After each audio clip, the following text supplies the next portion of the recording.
Hi, good evening, everyone. For those of you who don't know me, my name is Michele and I am the co-chair of the Tuckahoe High School PTA committee, along with my partner, Joyce Arana. I am lucky enough to have two beautiful girls here in the high school, one freshman and one senior, so you could know what I'm feeling this year all together. Joyce has a beautiful middle schooler in 7th grade and twin girls that are graduating this year. So thank you all for joining us tonight. As you well know, this is Mr. Rodney Arthur, the esteemed principal of Tuckahoe Middle High School. So welcome and thank you for joining us tonight. Thank you, Michelle. I want to thank the PTA for their continued support and just their advocacy for our students and certainly the support of not only our teachers, but our entire community. Okay, thank you. So just for those of you that are in the room, we are going to have more of a discussion here, more of an interview-like presentation. We got some questions, crowdsourced all of the parents from the middle school and high school over the last couple of weeks. As some of you may know, we had the presentation. Mr. Arthur was here with the middle school parents last Thursday evening. And as you can see, we are being videotaped for any parents that cannot be here this evening and would like to, hear what Mr. Arthur has to say about Tuckahoe High School. There will be both presentations sent out via YouTube and to our school website in the next couple of weeks. So what I'd like you all to know is we are going to stay focused with the questions that we had asked people to send. If you have additional questions after tonight's presentation, you may want to jot them down and send them off to Mr. Arthur at a later date so that he'd be able to answer them for you, okay? Or you could also send them to the Tuckahoe High School email. It's Tuckahoe HS PTA at gmail.com. All right? Okay. So we're going to start off pretty easy and ask you, so what's impressed you the most about Tuckahoe High School and what do you see as the greatest assets and strengths here at the high school? Without a doubt for me, it's really looking at our scholars. We have some amazing children who come into school each and every day with the right attitude, ready to learn, being respectful to each other, their learning community, students who are inquisitive, students who understand that being small is really a plus, being a diverse community is a plus. When I see how students interface with each other, interact with each other, it's just reassuring for me that I've made the right choice in joining the Tuckahoe community. To extend on that, I would say the commitment of our faculty. We have so many staff members that are here before 6 o'clock, here past 6 o'clock in the evening, some of them later than me. I look at the work, the evidence of their hard work from lesson planning. I look at the commitment from volunteering for various events, their coaching, running clubs, just the commitment, the overall commitment of our faculty and staff is quite amazing. So I feel, the commitment of our faculty, our amazing students, that has really impressed me the most. And to add to that, and I'm remiss that I didn't say this during our meeting with our middle school parents, really the commitment of the families. That has been a tremendous welcome for me to see how involved the families are. Volunteering many events, that has been really, really a special thing for me. Great. Thank you. So I want to start this question off by saying, I know, and our parents know, that you've only been here 5 months. I want to make sure that we say this again and again. And as an administrator to a very different type of community than where you came from. Yonkers is a very large urban community, and to our small community. You're saying that the commitment is so strong with the families and the students, right? So I want to make sure that we always put out to you that we are very happy and pleased that you are here. And we're looking forward to hearing some of the improvements and enhancements that you would like to bring. So with that being said, what would you like to improve in the Tuckahoe High School for what you've seen in just these few months? Sure. I think there's a lot here for us to build on. For me, just unpack what your opening question there. While I've worked in a very large system, I've also worked in some small systems also. I've worked in the Hendrick Hudson School District, which certainly not as small as Tuckahoe, but certainly much smaller than working in Yonkers. So I've had that spectrum of working in large and small school systems. So again, what is striking for me is the intimacy of Tuckahoe. Our students have known each other since pre-kindergarten, most of them, right? Families know each other extremely well, right? Our staff really get to know our students. We have some staff members who've worked at Cottle, now they're here at the middle school or the high school, and they've known our students and their families for quite some time. That's quite unique.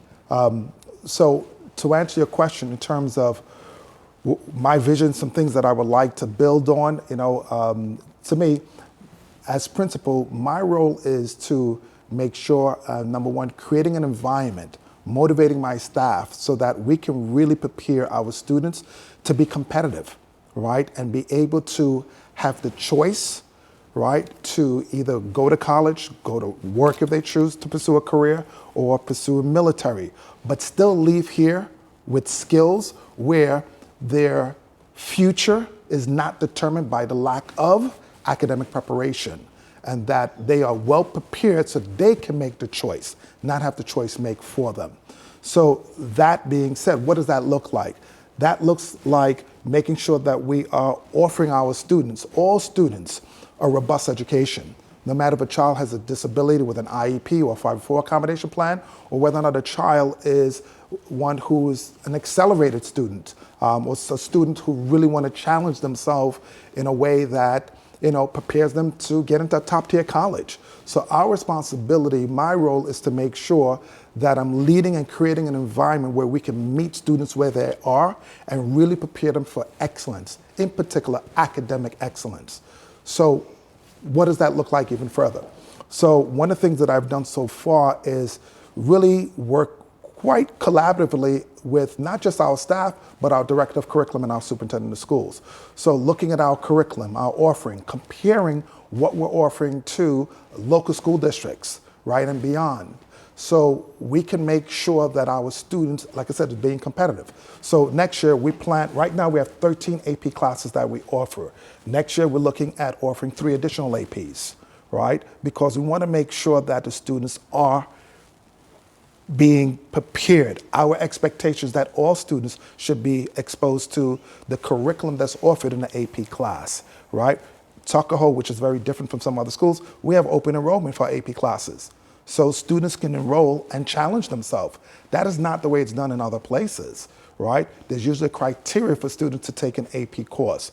So I think that's very important. For me, I think we have to move from a shift of looking at students pursuing advanced Regents diplomas and really focus on making sure students meet their core 5, right, Regents requirement, and starting as early as possible taking AP courses, because that's what's going to prepare them for post-secondary experiences. Again, whether it's work, whether it's career, whether or not it's college, or whether or not it's military.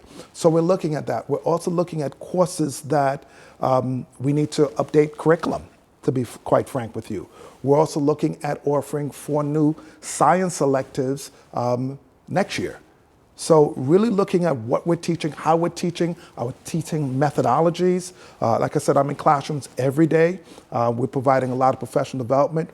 Most recently, Dr. Kehoe and myself led a professional development with our staff, where we were unpacking Regents data to really get some sense and compare how do we do relative to school districts that are within our BOCES region, right? As well as school districts that are regional. So whether or not it's Putnam, Westchester County, right, or Rockland County, and comparing how we're doing and asking ourselves some questions. Why aren't we doing as well? Or yes, we're doing well, how can we do even better? So we took a deep dive looking at our data so we can have those conversations and look at our practices and look at our curriculum. So that's the kind of work that I've been directly involved in, and it's meaningful work, it's impactful work. So that's where I'm going. So with those improvements, just piggybacking a little bit on what you've said, the curriculum in and of itself, you're looking at what we have now and making suggestions for things that are new, but does that fall under just the principal of the high school? No, not at all. And like I said, I work very closely with Dr. Keogh, who's our director of curriculum. So we have a strong partnership in where we're doing this, as a team. So we've met with teachers in all the core academic department. So it's a collaborative effort where we're working with teachers, looking at what we're teaching and looking at areas that we definitely need to improve. So with teachers participating in that process, we're looking at adding 4 additional science electives. We're looking at adding 3 additional AP courses. We're looking at exploring adding AP courses for students in their 10th grade year, which is not what we do now. So these are some of the things that we're looking at. Okay, thank you. So we are very used to our weekly newsletters. And we've seen that you are sending the newsletter now to not only the Tuckahoe High School, as many of us are used to, separate newsletters going to the middle school and high school. What is your vision or purpose for having the newsletter going out to both school communities at once? And great question. Coming in, one of the things that I heard quite a bit is that we need to be able to retain all of our students. We want our students to really get the Tuckahoe experience, not moving on to some of the private schools or parochial schools or what have you. So one of the things coming in that I recognize is that we need to be able to share more of our successes, the things that are happening. So in doing so, I felt it was very important for our middle school families to be able to hear and read and see some of the great things that we're doing at the high school. So I include high school information in the middle school newsletter because we want parents to know. I think we don't do enough in terms of articulating and sharing out the great things that are happening. This year, one of the things that we did, we created a brochure for every single student, right, in the high school by grade, so students and parents can expect, here's what's just happening in guidance as it relates to my child in the 9th grade, the 10th grade, the 11th grade. I've created a section just on guidance because a guidance department is the foundation to a high school, right? It touches every single student in our building. So I supervise guidance as the principal of the building. I meet with them weekly, whether or not we're discussing students who are doing extremely well and ways we need to challenge them, or whether or not we're talking about students who need supports, whether or not it's academic supports or social emotional supports. I also meet with guidance and look at various ways of comparing what other school districts are doing with their guidance department and what we need to do, right? So these are conversations that we're having. I believe in cycles of improvement. So as the lead administrator for the building, I take charge in areas where I feel warrant a lot of attention. So for me, guidance has been an area that I've always supervised in my role as principal because we want to make sure that we're doing things such as exposing our students to college reps, bringing in college reps to meet with our students, whether or not it's our students, families. I think that's very, very important. Coordinating trips for our students so they can visit college campuses, right? Making sure that our teachers are writing recommendation letters and having exemplars and what should go into that. Making sure that our students understand what their responsibilities are, whether or not it's 9th, 10th, 11th, 12th. Using College Café in a more robust way. So I can tell you right now, we have 36 students who've attended College Café, right, who are seniors, and we have 36 that have not. So we're looking at sharing more information out, telling parents, get your children to attend College Café. Here's what we discuss in College Café. So your child needs to be there. We have some students that attend College Café every week. It's offers on Tuesdays, once a week. So can I ask you just for the audience that's here and anybody, I know this because I have a senior, but just share out what that College Café is and how important it is for even our 9th graders to be aware of what that is right now. So with the ninth grade and 10th grade, the College Cafe will start and become available for them in the spring. You know, having had two children, actually three out of my four children actually go through high school and now either in college or working, I would say to you that the College Cafe experience really affords students an opportunity to get a jump start on the college planning process, right? Which to me is critical. That's something I had to pay for with my wife. That's something that's available to students on a weekly basis. So they go over resume writing, they go over, how to use Naviance, they go over how to write a well-written essay for scholarships. Our English teachers in English 12 classes, they work with students very early on crafting a well-written college essay, right? They help the students in terms of some of their supplemental drafts. So College Cafe really affords our scholars an opportunity to get assistance on that entire college process. What are schools I should consider? What schools that I should not consider? How do I approach conversation with my parents in terms of where I may want to go to school, my interests that I may want to pursue, right? How do I even pay for college? So College Cafe to me is an underutilized resource. And if I'm a parent of a child that attends Tuckahoe schools at the high school level, I would make sure that my child is getting to College Cafe. So coming back to our question about the weekly newsletter having both the middle school and high school, you want, not to speak for you, but you want our middle school parents to see all of these things that are coming for the future, all of these options. I think it's critical for parents, certainly at the middle school, to understand what we're offering. If you have an interest in looking at a private school, look at what a private school offers, but compare it to what we're doing. If we're not sharing that information, then we're not providing information for parents to really be able to do a real comparison. So I think as principal, working with my team, it is my responsibility to flood the community with all the great things that we're doing. And I take pride in that, and so does my staff. Great, thank you.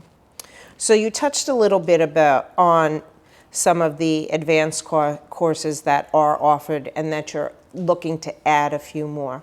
For the audience that isn't sure of what we have offered right now in the AP courses, could you just touch on them a little bit, and some of the new offerings that may come, we have to be careful, may be offered next year? Sure. So right now we offer, and I've walked with a little cheat sheet because, again, there's a lot running both schools, and I want to make sure I'm always giving out accurate information. So currently we have AP courses include English literature, calculus AB, Spanish, Italian, art, computer science, environmental science, chemistry, biology, U.S. history, government, psychology, and physics, right? So that's what we currently offer in terms of AP.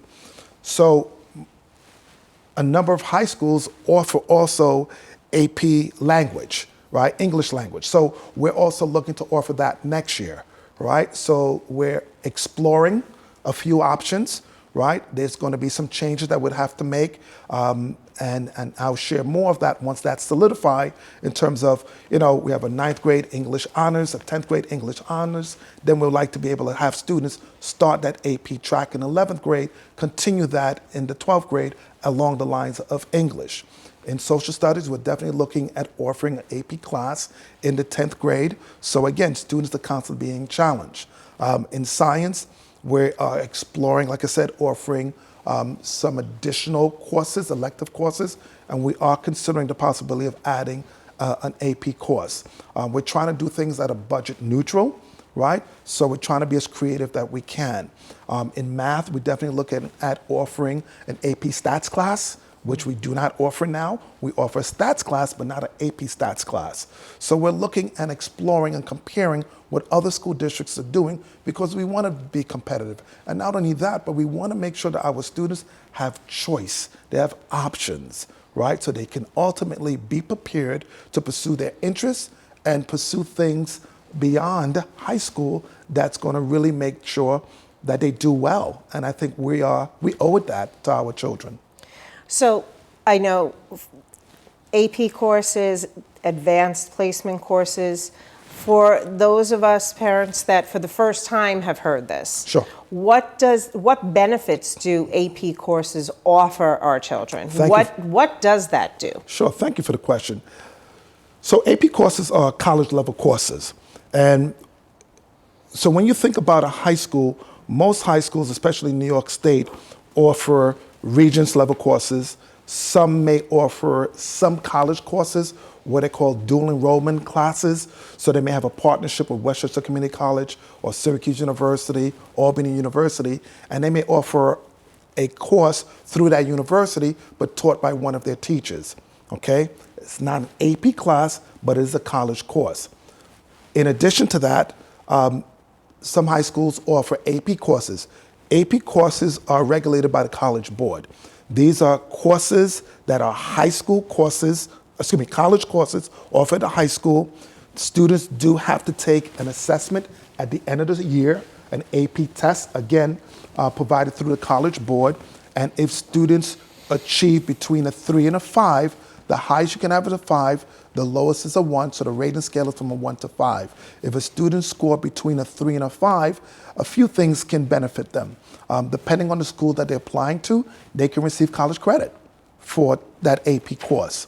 In addition to that, to me, which is more important than the score on the assessment, is that AP courses really prepare our students with a high level of rigor.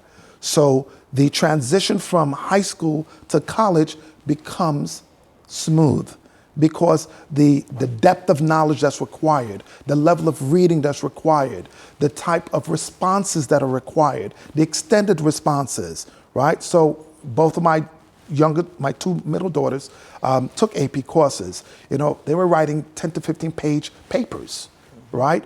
So my daughter now is at the University of Miami, going to school and now being required to write a 15-page paper. She was prepared for that transition. So it was not a surprise. She wasn't as overwhelmed, right? So AP courses for me, from my experience, really help our scholars to prepare for college, and even if they choose not to go to college, but to have that skill set, right, where they are reading non-fictional texts, being able to analyze text, right? It prepare our scholars so they can really do well no matter what their pathway is. So the AP exams happen, I think, March or very early June. May. May, I'm sorry. But the scores from 1 to 5, 3 to 5 colleges to look at, but that doesn't necessarily mean the student is going to get college credit for it. I think Correct. that's a misconception. I think it depends on the university. Okay. So, you know, universities do reserve that right to determine what courses they will give you credit for. Okay. So that's something that, you know, one of my daughters, before she enrolled in the class, there were a few schools that she was really interested in, Georgetown University being one. So she contacted Georgetown before even enrolling in the class. If I were to take this AP course and I achieved a 3 or higher, is this a course that you will give me credit for?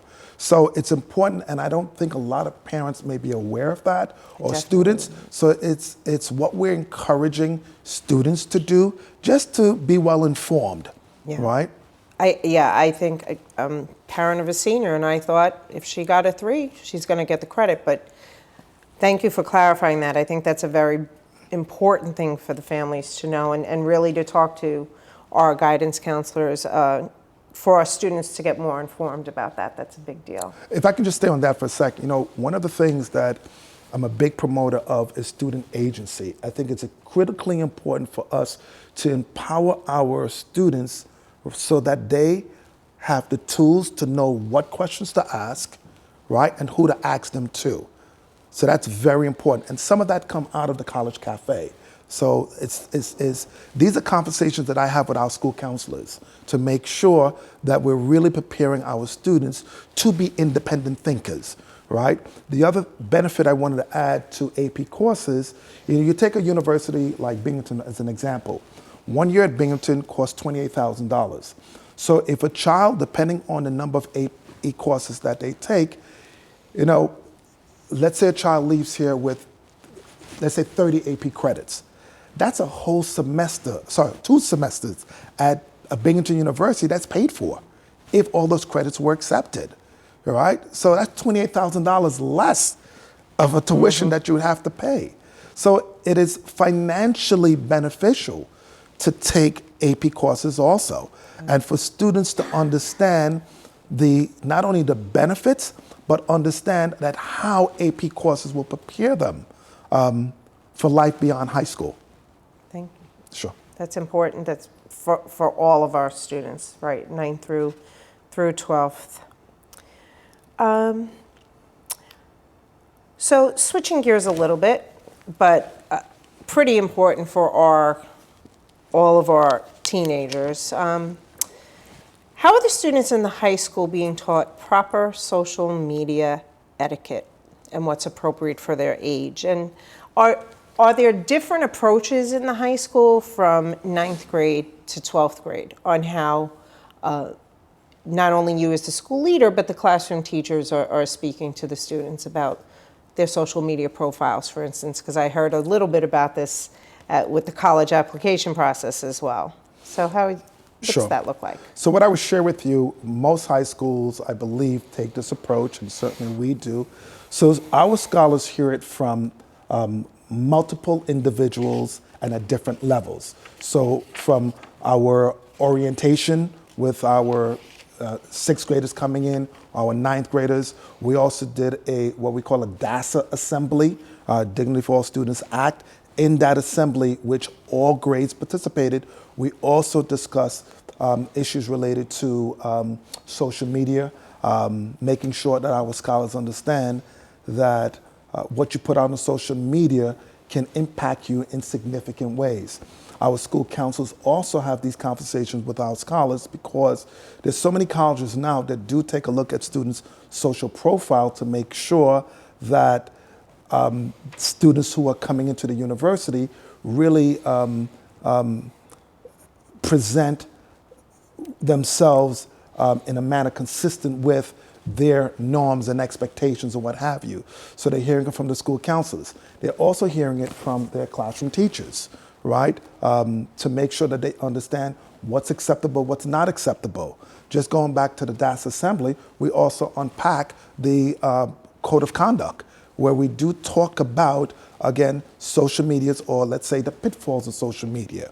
I can share with you that we also have, working with Dr. Goodman and the Westchester DA's office, we have an assembly coming up on Monday, I believe, for students in all grades, where we're going to talk about internet safety.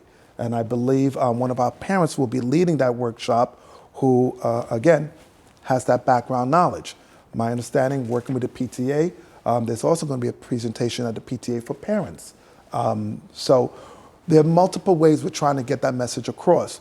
During our daily announcements, periodically we also make reference to being responsible, being upstanders, making reference to social media. So students are hearing it quite constantly. So there should be no surprise that your child come home and say to you, oh, we've heard this message, because we do articulate that. So in this week's weekly bulletin, you're going to see information about this assembly that's coming up regarding internet safety. Okay. Thank you.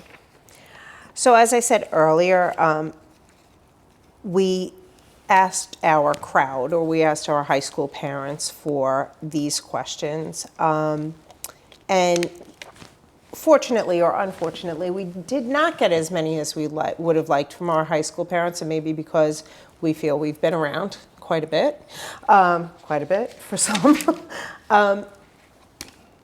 Before seeing if there's any questions from our audience that's here, is there anything you would want to make sure that you share with this community about either your thoughts on the well-rounded student, or the requirements of the high school, anything that you would want to make sure you're sharing? Your vision for our Tuckahoe Tigers and how they are going to matriculate all the way from 9th grade through 12th. What do you want to share, rather than just answering these questions? Thank you for that. First of all, I thank you for this opportunity to really be able to respond to questions that are coming from the community. I think it's very important for the principal to make himself available to address questions, because we only have one chance to get it right as parents. And what we do as parents, working collaboratively with schools, is critically important. It really lays a foundation for our students' future success, and to be frank with you, their earning potential. So I think it's very important for us to have that strong partnership. What I would say to you is, I think what I would like parents to understand, because I've had this conversation with a few parents, whether or not your child is going to college or whether or not your child is going to go to the military, I think it's critically important to understand that they still should be exposed to rigorous instruction. I've had too many parents who have approached me and say that my child is not going to college, I would like my child to drop out of a class. Or a student would approach me and say, I'm not going to college, my parents don't think I should go to college, that I do not need to take an AP course or a Regents class, or put me in a study hall as opposed to give me 4 years of math or giving me 4 years of science.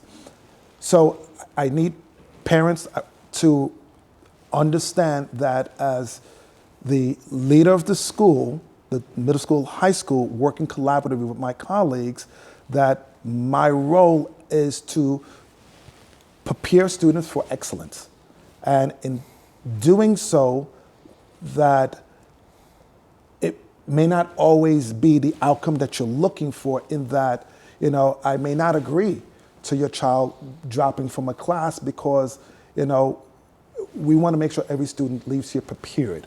The expectation is, while New York State may say a child only needs to have, take 3 years of math, at Tuckahoe, we expect a child to take 4 years of math. Why? Because when our students leave here, they have to take a placement test if they're going to go into college. If they're going to go into the military, they have to take the ASVAB, right? They're going to have to take assessments. If they're going to go into a career, more than likely they will have to take an assessment. So being able to be prepared with certain skills is critically important and is one of our major tasks.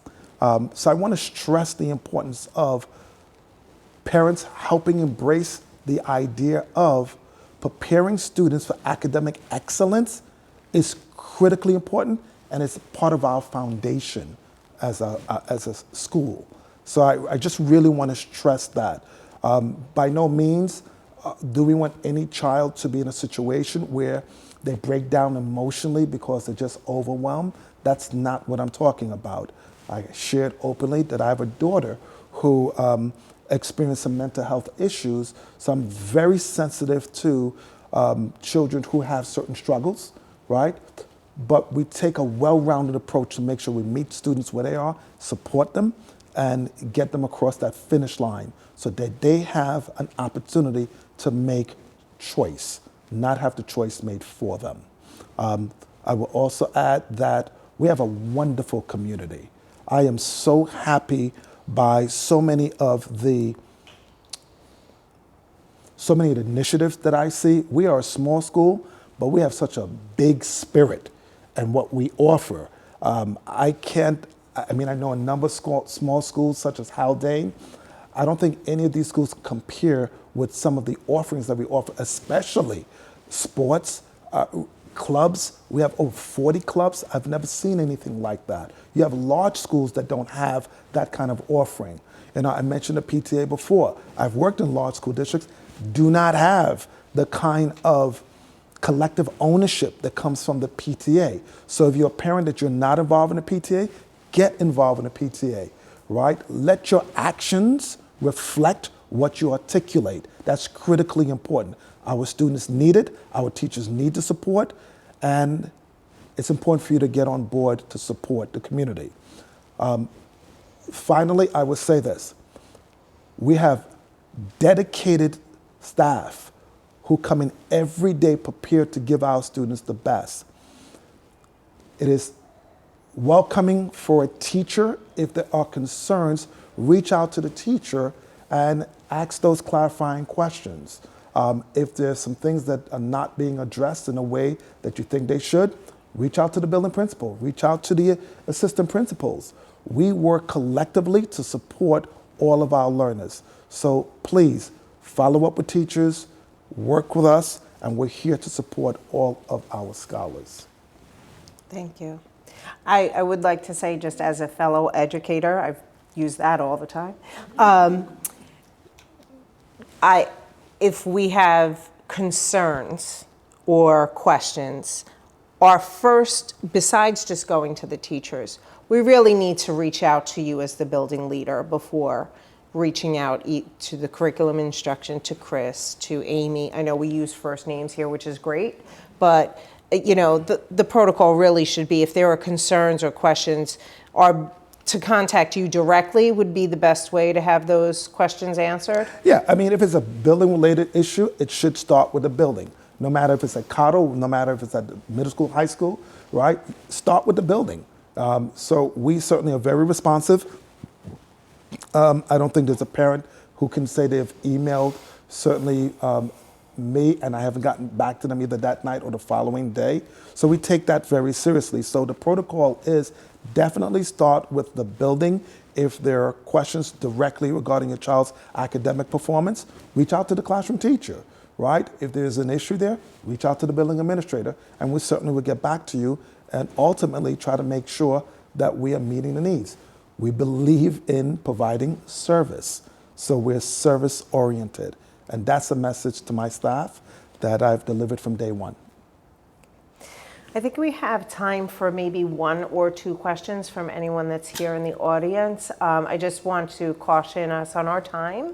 And also just respectfully to Mr. Arthur, there are going to be questions you may have that are not under his purview. And again, I say that if they are larger than life questions or larger than Tuckahoe Middle School, High School, he may have to defer them out, as I do often, to either Mr. Kehoe or even Dr. Sweeney or something like that.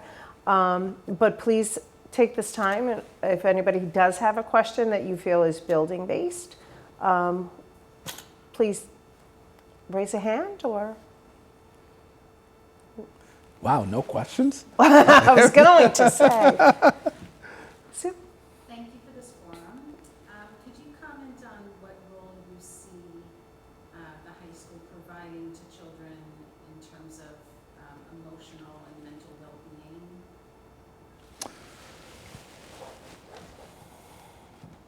I think the pandemic taught us some valuable lessons that in education, it's very important to educate the whole child and not just solely focus on academics. If a child emotionally is not available for learning, it does not matter what you're teaching, how you're teaching, they cannot be their best. And I can only say that firsthand being a parent who's gone through that with my daughter. So for me, my message from day one to our staff is building strong relationship with students. That is so critical. For students to get to know your why, get to know who you are, what you're about, so that they can understand and feel comfortable enough that they can approach you. I think that's critical. On the high school lens, we continue the practice of, spending a couple of minutes of connecting with students, just checking in. That check and connect is critical. And many of the teachers continue to engage in that. That's part of the expectation. We work very collaboratively with the teachers, our people personnel support team. So if there are students, and there have been some students, who need some additional supports other than what a classroom teacher can provide. And we provide that with our clinical support, with our school counselors. As I indicated earlier, I meet weekly with our school counselors. I meet with the grade level teams at the middle school. I meet with our pupil personnel support team weekly, and we're having conversations about students. Students who are having difficulty because of some challenges at home, whether or not it's financial related or whether or not the parents are going through a divorce or whether or not it's peer related. We have these conversations frequently and develop plans. We've had agencies that we work with come in and meet with families to provide counseling support. So we do a number of different things to try to support our scholars so that they can present the best version of themselves. And it's not just our students. We're working with families also where sometimes the family needs therapy.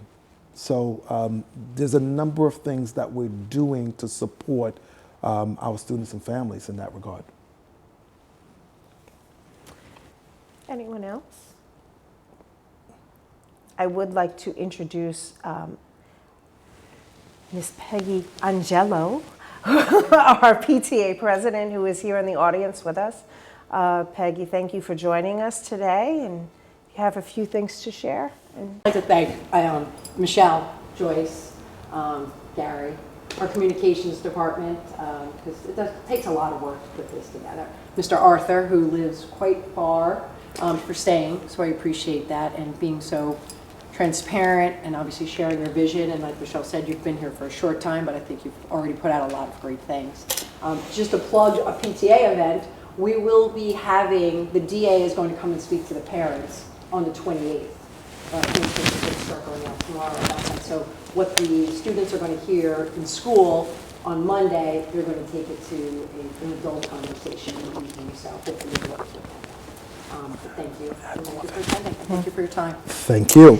any final thoughts, Mr. Arthur? I just want to address an issue that is pretty pervasive, not just locally, but internationally. As we can see, there's a lot that has been happening on college campus relating to the crisis in the Middle East. There's some school districts locally and certainly beyond Westchester County that have had to grapple and deal with issues. I can say to you that as a learning community, we have communicated to students our expectations, our faculty. We've addressed issues in our faculty meetings. We're also working with a parent and trying to look at some programming issues to just be proactive, not waiting for an incident to happen and then be reactive, but trying to make sure that we can educate our students. And I can say again, our students are phenomenal. There really hasn't been any incidents that have been related to an issue like that. We do have some students that certainly need guidance, like in any school environment, and we provide that. But we have a very strong learning community, and as parents, you should be very proud of, because without your support and guidance, this work will be a whole lot more challenging. Thank you. Thank I you. want to thank you very much for joining us this evening. Thank you, everyone, for being here tonight. For those of you who couldn't be here with us tonight, please take a look at our YouTube channel and when it is up on the weekly in the next couple of weeks.